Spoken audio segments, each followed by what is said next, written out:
Welcome back to another episode of Gamblers Grind Podcast.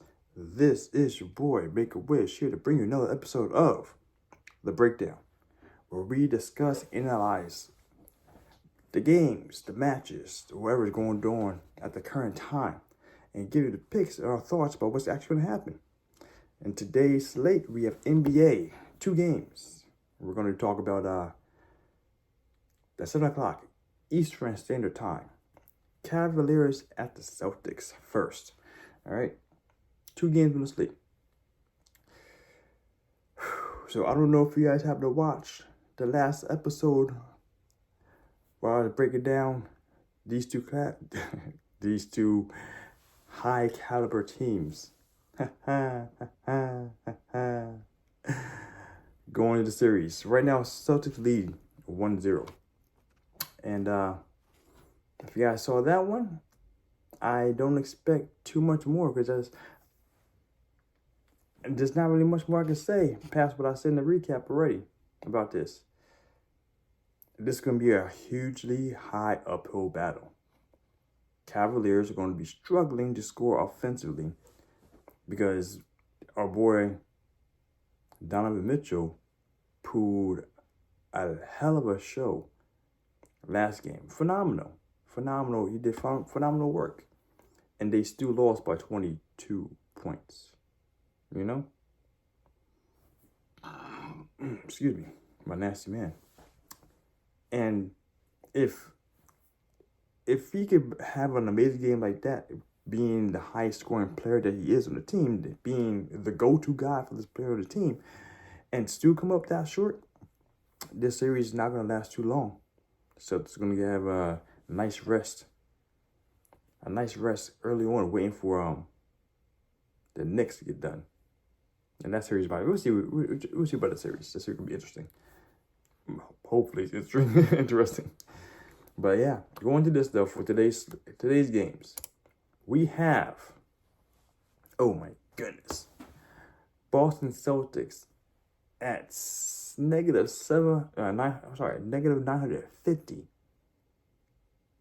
Best odds at DraftKings right now as of almost 10:30 in the morning. Well, almost about 10:30 in the morning Eastern Standard Time here. Cleveland looking at a +660 money line for FanDuel. All right, we have a spread which is if I was a Cavaliers fan looking at these numbers, it is went from 11.5 last game to 13.5 spread difference. Oh my goodness. Boston, -13.5. Best price at -110. DraftKings. For that plus Cleveland spread, we have Caesars at -105, the best. With over under a 212.5. So, at least send me that. They got over last time, like I suspected. Oh boy, man, that tastes good right there. Saying that one.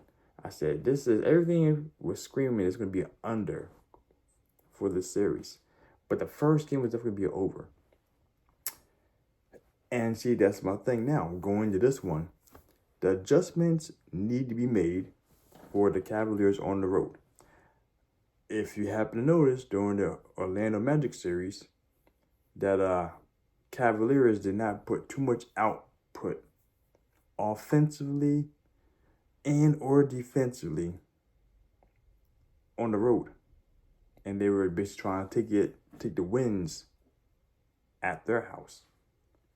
But the issue this time is they don't have the luxury of being the team at advantage. The team at advantage, if you watch my video about the scheduling for the playoffs, which I should probably post it right here, but I'll probably forget about it though. But it's fine though if you don't. Yeah. The higher seed, Boston Celtics, get the first 2 games, all right, at home. And then from there, it goes away team, 2 games, all right? Then it goes flip-flop. Home game, away game, home game. It always favors the higher seed. So in this regards here, if Celtics were able the Cavaliers decided to only want to pull great work at home two at home for Cavaliers, one at home for Cavaliers. Series over. You know what I'm saying? So they have to do something. And I would advise it to be here. If they're staying the ground. This is where I'm actually leaning on the adjustments to be made this game to try to take back the series before they go home. Carry the momentum going home so they actually can do a little more work in front of the fans. And put more defense out there. Not necessarily score more. I mean, if they score the same and do higher defense, that will actually might change the tide of the battle, you know? You can't be having Brown just sliding in open lanes and dunking on cats again, like they did last game a couple times, you know. But right now, there is looking right now. This one here, I don't trust the Cavaliers to do what I just said. I don't trust the Cavaliers to do what I just said. On top of that, our boy what's his name? I'm gonna say Hunt. Before I look it up, because I actually want to get this one. I give up. When I see his name, I remember him. Oh yeah, that guy, Jared Allen. When Jared Allen, which they keep on saying he's a game time decision every game, but his right rear bruise situation is keeping him out. If he was there, they would be able to better defend the lane and be able to spread the floor a little better potentially for defense and offense. Because he is the true center that actually really helps down there. And they can actually reposition Evan Mobley to actually do something a little more than being a 5. You know what I'm saying? They actually have a potential to have better offense and better defense with Jared Allen on the floor. So we'll see if he is there. And same thing with Porzingis, he's still out. So there's nothing to worry about that in regards there. But Jared Allen, he could be that piece of the puzzle that might help them solve, or at least defend themselves a little better against Cavaliers, against the Celtics onslaught, you know? Because otherwise it's going to be pure juggernaut, just nonstop object just running through these guys. That's it. The way it's looking right now, I feel it's going to be a clean sweep. Depending on the Celtics. I mean, actually, no. I shouldn't say depending on the Celtics because Tatum is the biggest wishy-washy guy here in the playoffs. The Celtics as a whole, they falter when they needed him to hold up. And right now, with Porzingis out, that could be an issue because Porzingis was able to hold things down, kept things sturdy and stable until he got back in the game. So we'll see what happens here. Excuse me again. So I expect the Cavaliers to do better defensively. Like that should be the big MO. I don't hold my breath for them doing more offensively. Like I said, they'd had a hell of a showing yesterday offensively. With Donovan actually taking the helmet and just popped the shots he was making. I mean, he had a clean game too. He was having a clean game. But I don't foresee the Cleveland Cavaliers have to have more defense than the Celtics have offense. And I find that really hard to do with this team. Because I'm not touching that money line. Even from a parlay, I'm not touching that money line, I don't think. We'll see what the odds look like. But I don't think I'm touching that money line for the parlay. The 13.5 though, that I can see that actually being a thing consistently until it gets to like 16.5. Then I'm out. I can't do that. I want to look at that. So for my single bettors, that 13.5 looks tantalizing, but I don't know if I got to jump on that with you guys. But for my parlay guys though, it's a little different story. You know what I'm saying? That may be the game. The thing that changes, and nothing's going to change. I mean, either way, the 13.5 either wins or loses, point blank period. But the parlay did a little bit of odds. But I might put that down in the comments below. We'll see. I don't know. We'll see. I gotta think about this still for a little bit. 13.5 for that. We're doing look for the over under though. The only way the over gets hit this time is if Boston has a higher scoring game. But like I just said, I'm expecting Cleveland Cavaliers to actually do a lot more better defensively at least. They may not score more offensively other than extra 5 points, maybe 7 points. I see them maybe passing 100, 102, 104 maybe. But I don't know if I can get back on, if I can see them overdoing 212.5 total, unless it goes overtime, something like that. So right now I'm actually favoring the under. Favoring the under right now. Also, the fact is, Cleveland, like I said, Cleveland Cavaliers have been pretty trash so far in the postseason away. Point blank period. So 212.5 under is what I'm leaning on. We'll see come to the end of this video if I stick to that or not. Now for our other game, the one game that actually does seem to have my interest a little more. Dallas Mavericks at the OKC Thunder. Okay, all right. We reloaded. That's how it is right now. Well, maybe. Because Luka had a little bit of issue last game. And right now he's a game time decision. That much I tell you is true. And so is Max Keeper's out. I forgot. He's out for a bit. Olivier Maxence Prosper. I feel like he's French. That's why I said it like that. He's a GTD as well, but unfortunately, I don't know how much he weighs up right now. Next year, guys, I got you with the information. I will know all about these people, all about the matchups, all the good stuff. A lot more detailed. So, that being said, anyone else out for the Thunder? Nope.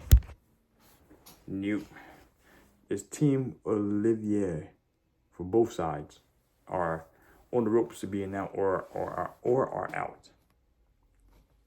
So that being said, we have the money line for OKC at -198 at DraftKings, and we have the money line for Dallas at +170 at Caesars.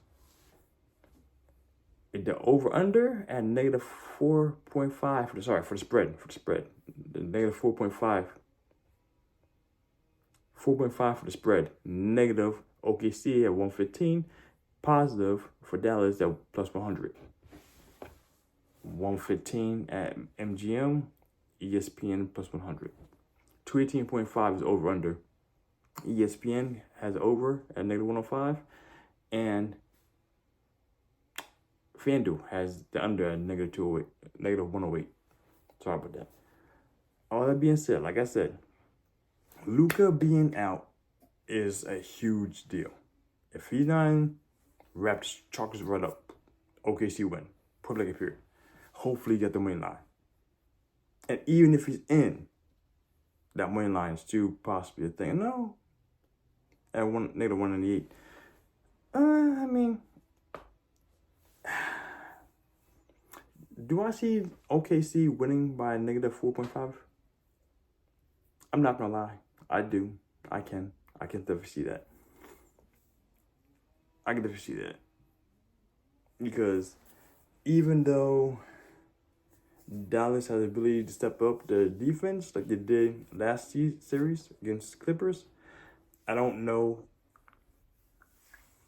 if they're able to keep up with OKC and their ability to be adaptable with the offense. Never mind the fact that the defense of OKC is still there. That's not going anywhere. You know what I'm saying? So,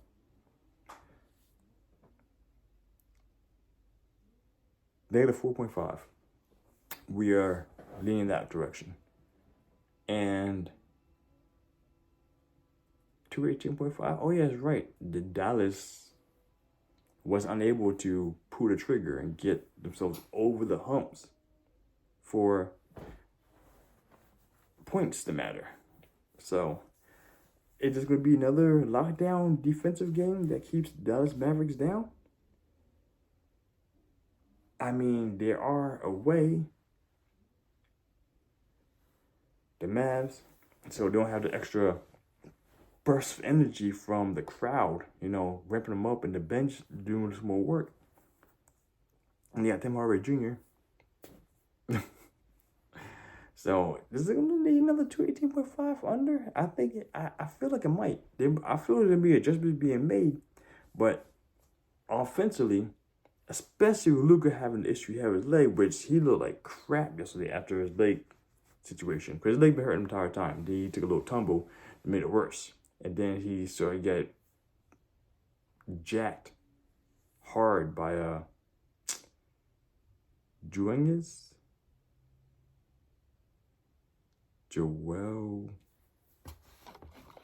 Let me see find his name. Lugens Dort. There we go. That was the boy. They made Luka turn over Luka got 5 turnovers, and 4 of them came from Lugens Dort, just putting in out defensive work. So, like I said, I think part of it covered his leg and his shooting was off because his leg or issues like that. So we'll see what happens going forward. But Luka's out. Chalk it up. OKC negative 115 at the negative 4.5. And the under, like I said, I definitely see both of those happen. I mean, with Luka out, they may funnel it more through Kyrie, but then the defense are going to just overwhelm again. So it's I don't want to. Going under in the Dallas Mavericks game is a scary thing. But it's going to be the case this time. Because OKC going to do the points. They're going to do what they're going to do. It's just a matter of Dallas can keep up or do something to stay relevant in the game, So, all right, that being said, going with this parlays here, we're going to go with the... I cannot not commit to this. Negative 13.5. It might go bigger if you do it live. If I do live, I might do like 3 or 4 of those on there. Half unit plays. You know what I'm saying? Negative 13.5 with a 212.5. Boston might. I'm expecting the defense, the Cavaliers, are going to step up a little bit and shut the Celtics down a little bit more. So I don't foresee them being over 106 points this game, 107 points. So I'm going to lean the under. I'm going under. Under 212.5. Negative 13.5 for the spread and under 212.5 for the Boston game. And the OKC game with Luka in or out, I see a negative 4.5 being there. And then if Luka's out, I don't foresee the score going over too high, and Luka in, the score potentially go high, but everything is still favoring the under at 218.5. So one more time for recap. Boston, negative 13.5, under 212.5, and OKC, negative 4.5, under 218.5. That is the parlay for tonight. Mix it up, do what you gotta do, play what you want to play. This is your best. Make the best how you feel. But we're gonna run that whole parlay right there, and let's get this money, guys. Happy gaming grinders. Make a wish out.